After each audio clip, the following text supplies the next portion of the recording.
জৰিয়াৰ উদামাৰীত অপহৰণৰ ঘটনা নীৰৱ ভূমিকা জৰিয়া আৰক্ষীৰ বুধবাৰে আবেলি প্ৰায় 4 বজাত সংবাদ মাধ্যমৰ কাষ চাপিল ভুক্তভোগী পৰিয়াল। জৰিয়াৰ উদামাৰীত সংঘটিত হৈছে নাবালিকা অপহৰণৰ ঘটনা। এগৰাকী নাবালিকাক ঘৰৰ পৰা অপহৰণ কৰাৰ অভিযোগ নাৰামাৰীৰ 2 লোকৰ বিৰুদ্ধে। উল্লেখ্য যে 27 জুলাই তাৰিখে মাহবুবা ৰহমান নামৰ এগৰাকী স্কুলীয়া ছাত্ৰীক ঘৰত কোনো নথকাৰ সুযোগ লৈ অপহৰণ কৰাৰ অভিযোগ মাজাহাৰুল আৰু জহিৰুল নামৰ 2 লোকৰ বিৰুদ্ধে। পিছদিনা ঘটনা সংক্ৰান্তত জৰিয়া আৰক্ষীক এজাহাৰ দাখিল কৰা যদিও আজি 10 দিন ধৰি আৰক্ষীয়ে কোনো ব্যৱস্থা গ্ৰহণ নকৰাৰ অভিযোগ পৰিয়ালটোৰ। আৰক্ষীৰ ওচৰত ছোৱালীগৰাকীৰ সন্ধান বিচাৰি গ'লে আৰক্ষীয়ে ওলোটাই পৰিয়ালটিক দোষাৰোপ কৰাৰো গুৰুত্ব অভিযোগ উত্থাপন কৰিছে ভুক্তভোগী পৰিয়ালটিয়ে। উপায়হীন হৈ সংবাদ মাধ্যমৰ যোগেদি নাবালিকাগৰাকীক বিচাৰি দিয়াৰ বাবে প্ৰশাসনৰ সহায় বিচাৰিছে পৰিয়ালটিয়ে।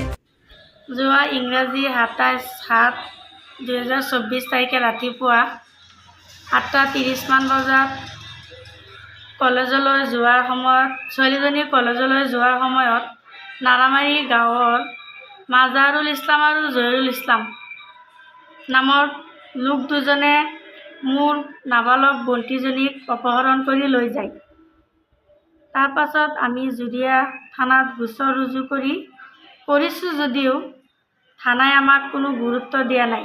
আমাৰ নাবালক ছোৱালীজনী উদ্ধাৰ কৰি দিব পৰা নাই।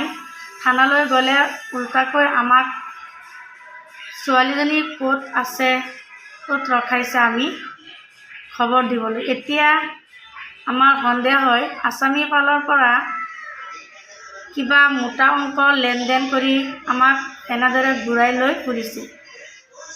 গতিকে মিডিয়াৰ জৰিয়তে আমি প্ৰশাসন তথা চৰকাৰক জনাওঁ যে গোচৰ দিয়াৰ পাছতো নাবালক ছোৱালীজনী ইমান দিন কেনেকৈ ৰখাব পাৰে, ইয়াৰ উচিত তদন্ত হ'ব লাগে আৰু দোষীক উপযুক্ত শাস্তি দিব লাগে।